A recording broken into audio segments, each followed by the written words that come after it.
What is your duty to the state? What obligations have you incurred by living in society? These are the questions that every good, moral citizen asks themselves, at least if they live in a functioning state.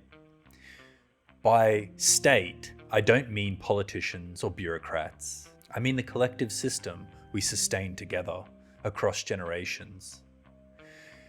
You may have heard this idea described by John F. Kennedy in his famous inaugural address in 1961. And so, my fellow Americans, ask not what your country can do for you, ask what you can do for your country.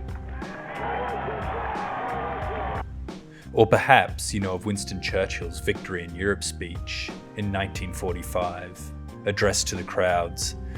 We must turn ourselves to fulfill our duty to our own countrymen.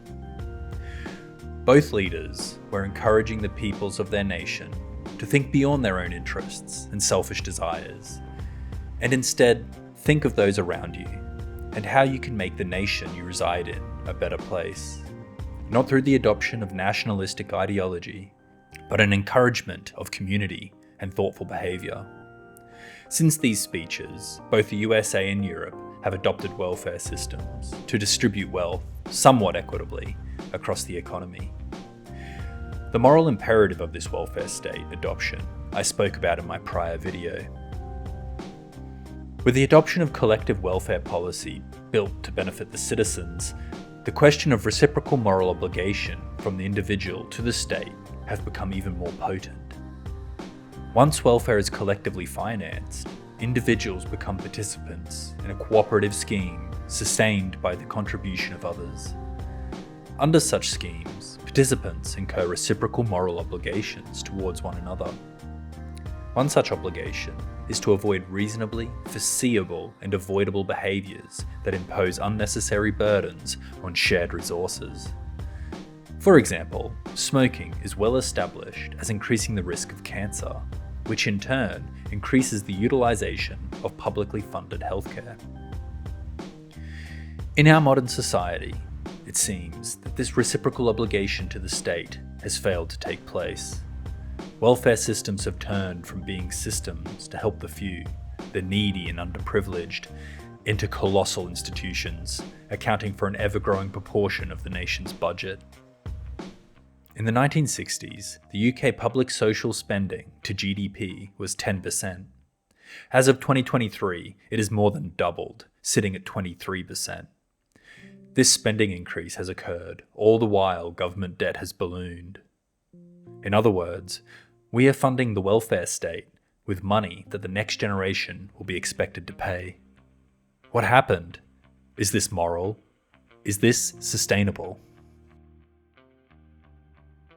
Looking at the modern history of Britain, we can see how welfare and social policy as an ideal developed. Starting with a foundation of classic liberalism and then developing a moral imperative for social good, thus incorporating tenets of collectivism. Starting at the beginning of the 19th century, growth of scientific sociology, the strengthening of democracy in political and industrial life, the rise of feminism, the rise of status of medical experts, and the fact that children were more highly valued as the birth rate fell, meant that legislation that targeted the working class was becoming more politically popular. The ideals of classic liberalism, focused purely on liberty and individuality, were changing. In 1859, a political coalition between the Whigs, Peelites, and radical leaders such as John Stuart Mills, one of the great liberal philosophers, formed a new party championing liberal values. This Liberal Party, under the Prime Ministership of Palmerston, ousted the Conservative government of Disraeli and Derby. This was the beginning of the rise of liberalism in the United Kingdom and the creation of a new political order. In 1866, under John Russell, the Liberal Party attempted to expand voter enfranchisement to a larger portion of the British population. Ultimately, it would fail, mainly due to radical liberals demanding the enfranchisement be expanded even further than John Russell's had wanted. This led to the collapse of the first ever Liberal Party, but the notion of enfranchisement would be picked up by the following Conservative government of 1867. Under the Conservatives, with the support of the Radicals, voter enfranchisement was expanded. The British workers now represented a clear majority of city voters, though the rural country working population remained largely unrepresented.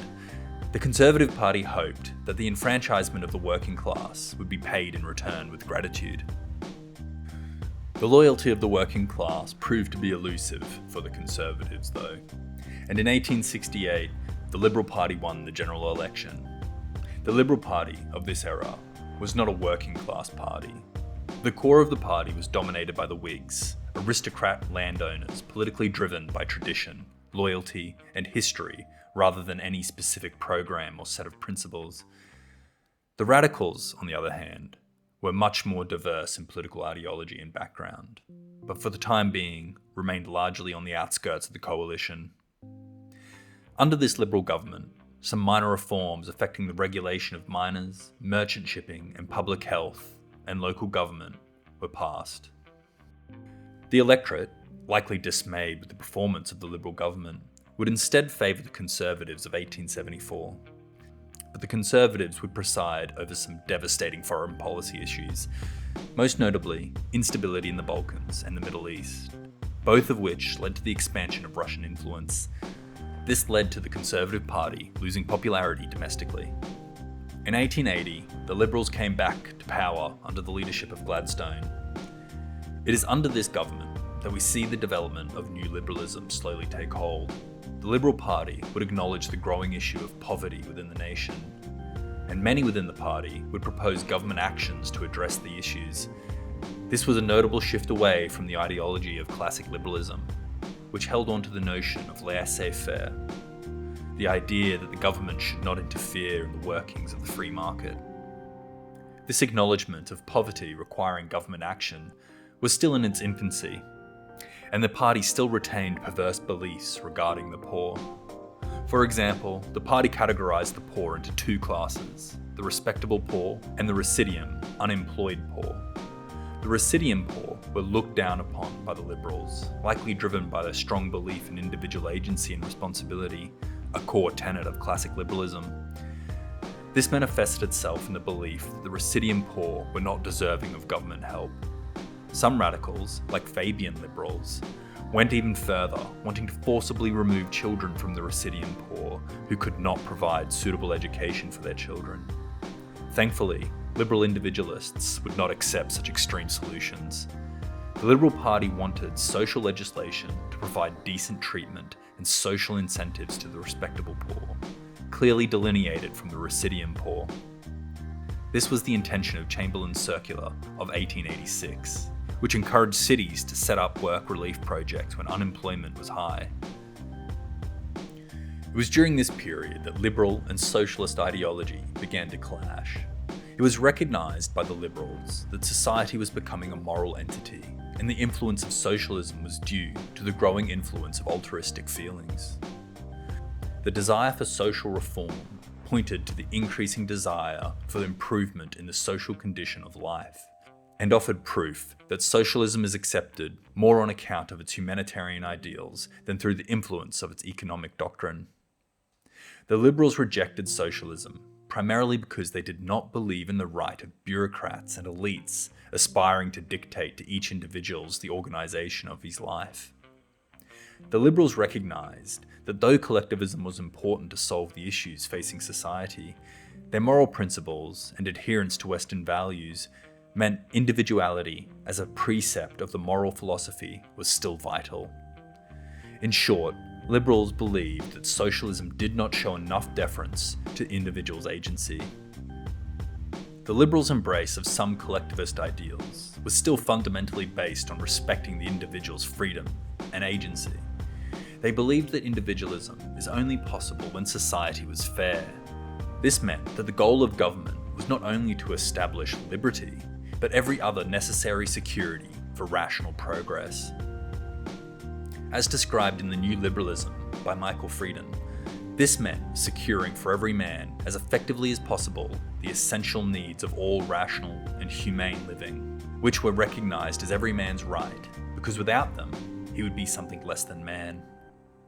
what was common to both socialist and individualist ideals was a strong sense of injustice and wickedness of the existing system, a hatred of inequality, and a desire for more equitable distribution of the goods of life. The philosophical justification for funding such public welfare spending by taxing the population was also developed. Liberals recognized that a large portion of the value of each individual's work is due not to his solitary effort, but to the assistance lent by the community. By educating the individual in the skills which he puts in his work, by protecting him, and by providing a market of exchange, has given a social value to his product, which cannot be attributed to his individual efforts. Meaning, if an individual's efforts are only made possible by society, then the individual owes to the society some of his wealth. Joseph Chamberlain was the model of social reformist liberals. He had championed the ideas of collective liberalism in his position as Mayor of Birmingham, in which he enacted a lot of the new liberal ideals. This included acquiring control over the private monopolies of gas, water, and sewerage by providing hospitals, baths, parks, free libraries and museums, and by enforcing standards of health and education. Thus, he showed the British electorate that social reform was possible in liberal society, something socialists had argued was not possible. Birmingham had set the pattern for British governance. As liberalism developed and the ideological difference between the Whigs and the Radicals grew, the Liberal Party fractured. This led to the Liberal Unionists, which included Joseph Chamberlain, joining a coalition with the Conservative Party. This new Conservative coalition led to the Conservative victory of 1895's general election. The defeat of the Liberal Party gave the Radicals the opportunity to transform the party. Under the Conservative Unionist rule, the Workmen's Compensation Act of 1897 was passed. This was an early implementation of workers' compensation for accidents that occurred at work. There was also several official inquiries into the old age pension, though no legislation was ultimately put forward due to pressure from private sector competition. The social appetite for welfare and social programs was clearly growing on both sides of the political aisle. Welfare, as well as being a philosophical, ideological expression, was now a tool for political battle, a tool to attract the electorate support. The outbreak of the Boer War in South Africa in 1899 galvanised the British public to support the pro-war Conservative Party. In the following year's election, the Conservative Party was victorious, and the Liberal Party remained the minority opposition. This was to be a short-lived boon. The war was lost, with the Treaty of Vereeniging being signed in 1902. The loss of the war brought these latent doubts and feelings of insecurity to the surface. The idea of social welfare became popular for those who supported maintaining the British Empire. The public needed to be educated and healthy if it was to continue its role as the dominant superpower. Herbert Henry Asquith, a Liberal Member of Parliament, wrote, "What is the use of talking about empire if here, Britain, at its very centre, there is always to be found a mass of people, stunted in education, a prey of intemperance, huddled and congested beyond the possibility of realising, in any true sense, either social or domestic life." The war had changed public opinion. The public wanted more extensive social policy. The Conservative Party made another political blunder, presiding over an incredibly unpopular court decision, the Taft-Vale decision. The High Court found the Railway Union, Amalgamated Society of Railway Servants, liable for damages to the railway company Taff-Vale Railway, when union agents persuaded workers to break their contracts of employment. This decision was overturned in an appeal court, but then again reinstated by the House of Lords. The political repercussion was the formation of a coalition between the Liberal Party and the Labour Representation Committee. In 1906, the powerful Liberal-Labour coalition dominated the elections. It was this Liberal coalition government that created the welfare state as we know it. Legislation included creating the old age pension, education legislation that ensured students were fed, given medical exams, and created juvenile courts. Workers' insurance, providing workers with health and unemployment insurance, sick pay, and offered women paid maternity leave. It created offices to help people find work, and several other policies aimed at reducing poverty. In 1942, the UK conducted an inquiry by Sir William Beveridge, and this provided the Social Insurance and Allied Service Report. This report identified 5 evils that needed to be addressed within British society: want, disease, ignorance, squalor, and idleness. The recommendations made to address these issues were new marriage and funeral grants, higher sickness and unemployment benefits, changes in widows and retirement pensions, universal insurance cover to the entire employed population, extensive administrative reorganisation, and the assimilation of workmen's compensation into national insurance. In 1948, post-war reforms were legislated to address the issues outlined in the Beveridge Report. This legislation included the creation of the NHS, providing free access to doctors, dentists, and hospitals, expanded the unemployment benefits and elderly pension, and established standardised minimum living conditions for the employed, built new towns to address overcrowding and high demand, allowed the council to buy derelict houses and make improvements, allowed householders to apply for assistance to do the same, expanded childhood education across the nation and made it free, effectively creating the modern public education system.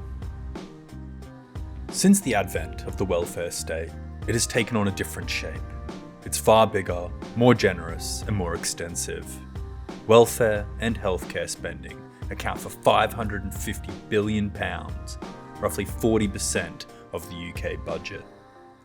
Pension expenditure alone is £162.8 billion, far exceeding what the early New Liberals would have ever believed possible.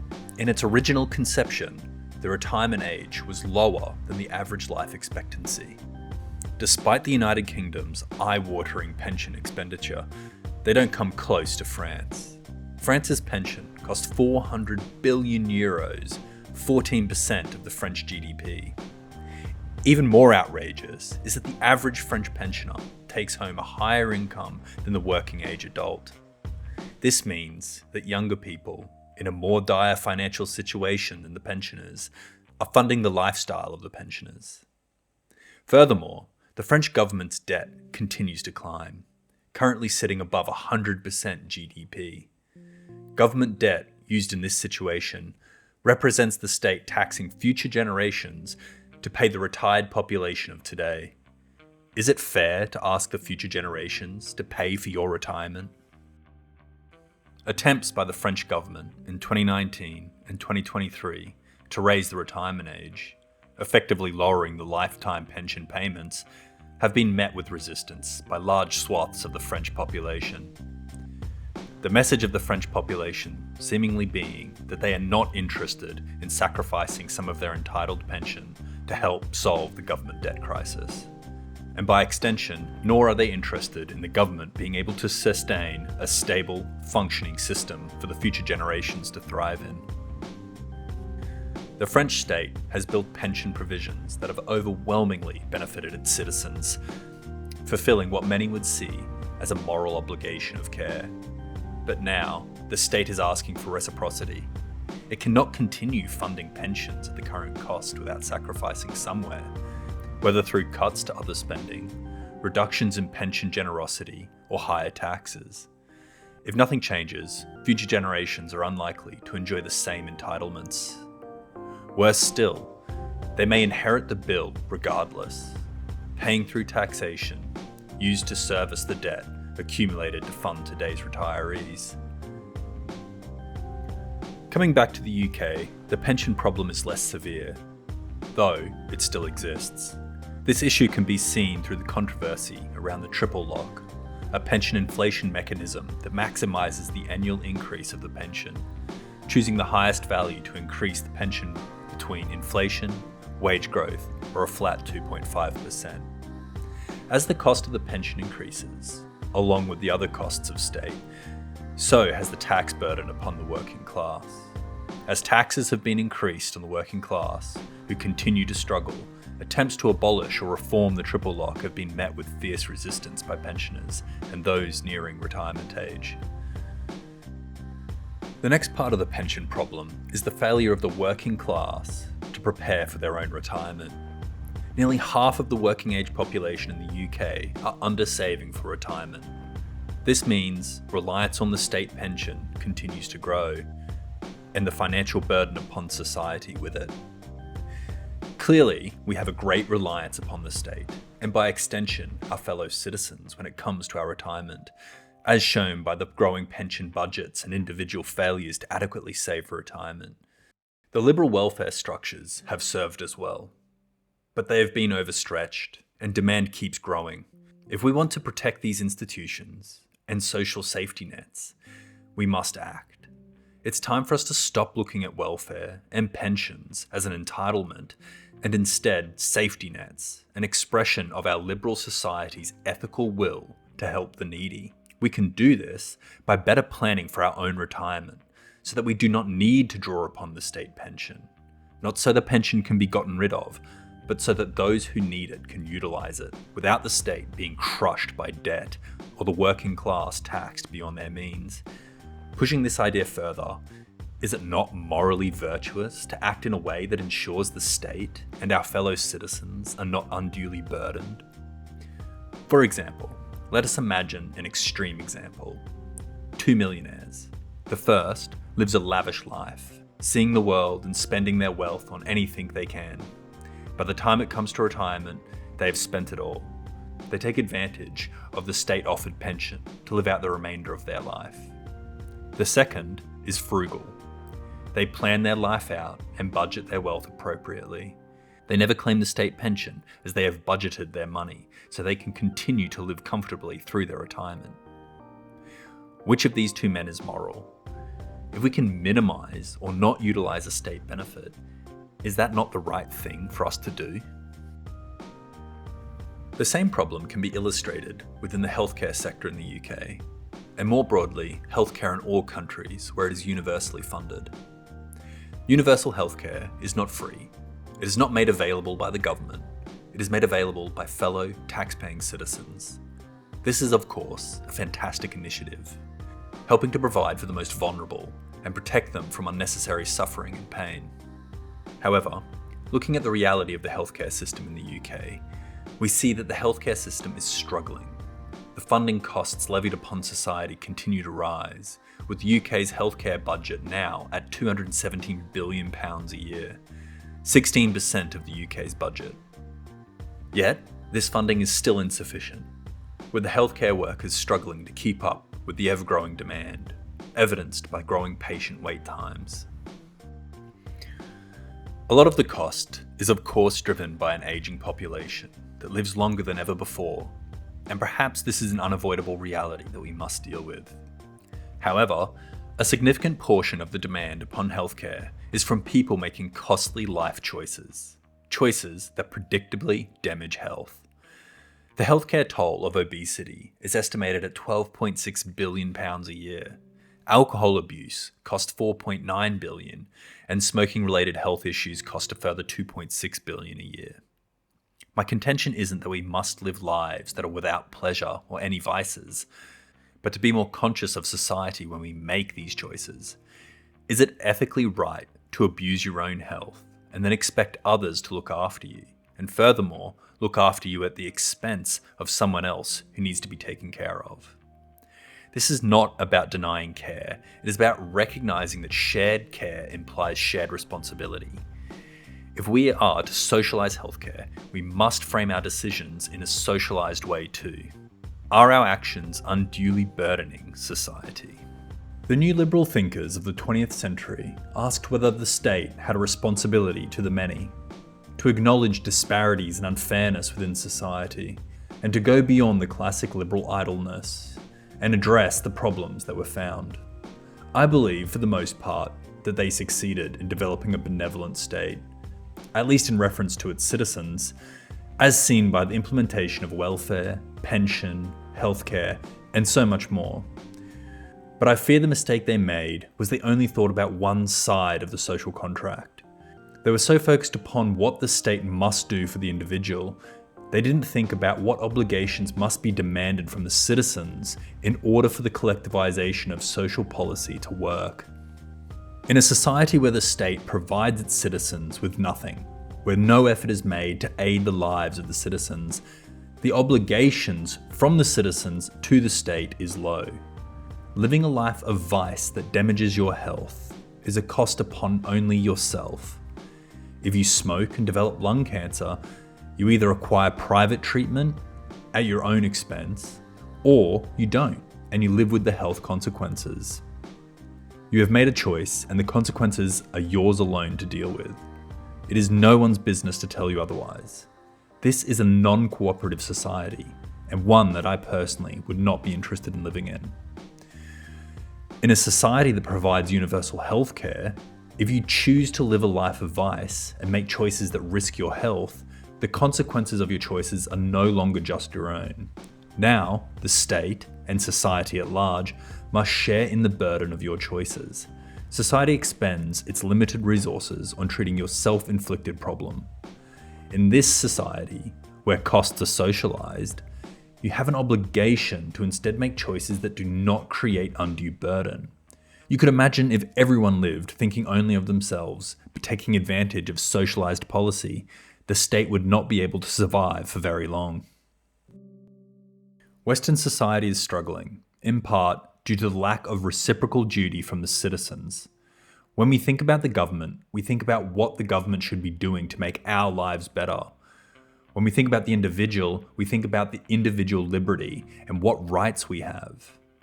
But once costs are socialized, responsibility becomes social. We must change the framing when we think about the state and the individual. We need to think of the relationship as a two-way street.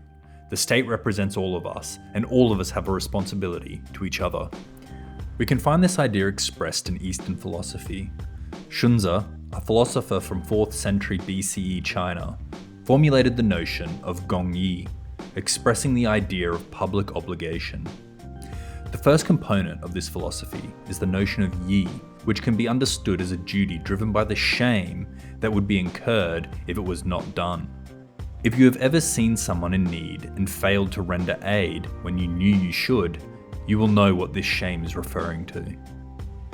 A personal, yet somewhat benign example of this is when I was on a full train and I saw an old lady forced to stand as there was nowhere to sit. I knew I should offer my seat, but I was selfish and did not do so. I was more concerned for my own comfort.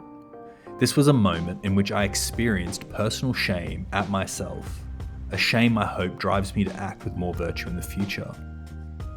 Xunzi believed that this moral duty existed innately in all of us, and that it was something that could be leveraged by the state to create a cooperative society. The way he envisioned leveraging this yi, or duty, was through the notion of li. Li represents our profit and interest-seeking motivations. An impulse Xunzi believed all humans would naturally try and satisfy. For Xunzi, the state should have a focus on yielding interest and profit to the common people, as it's an admirable political goal that shows care for others and promotes public productivity. Furthermore, the state providing the citizen with an environment to satiate their profit and interest seeking would also activate the individual's nascent feelings of duty driven by shame, and thus the people would feel a responsibility and duty to care for the functioning of the state, as to not care for the state that has provided for you is shameful. In short, to both satisfy private interest and fulfill public duties, the public authority and private individuals enter into a form of reciprocal exchange. And in return, the public, out of a sense of reciprocal ethical duty, act in a way that ensures the survival of the state. I believe that we can view the state's provision of welfare policies as an effort to create a suitable social and economic environment for society to thrive, a way to grant the public protection from being abandoned or left to suffer, and thus allowing individuals to pursue profit and interest more confidently. Thus, we as ethical and morally upstanding citizens should feel this notion of yi, the reciprocal social duty to the state, as we can acknowledge that the state has fulfilled, at least to some degree, its obligation to us through its public welfare provisions. Western notions of the individual are often framed in the light of classical liberal ideology, an ideology that thinks about maximizing the individual's freedom, thinking of oneself as not part of a greater whole, but instead just as an individual. In a society that is catered towards such ways of thinking, a society that has no provisions of public service, this is a perfectly respectable mode of thought. However, we do not live in such a society. We live in a society that has embraced some modes of collective thought, a state that thinks of how it can maximize the good of the whole. In this society, we must abandon our purely individualistic thought process and instead must embrace one that thinks of others. One that thinks about how we ensure the provisions of social good are safeguarded. Thank you for watching, and if you enjoyed the video, please remember to like and subscribe.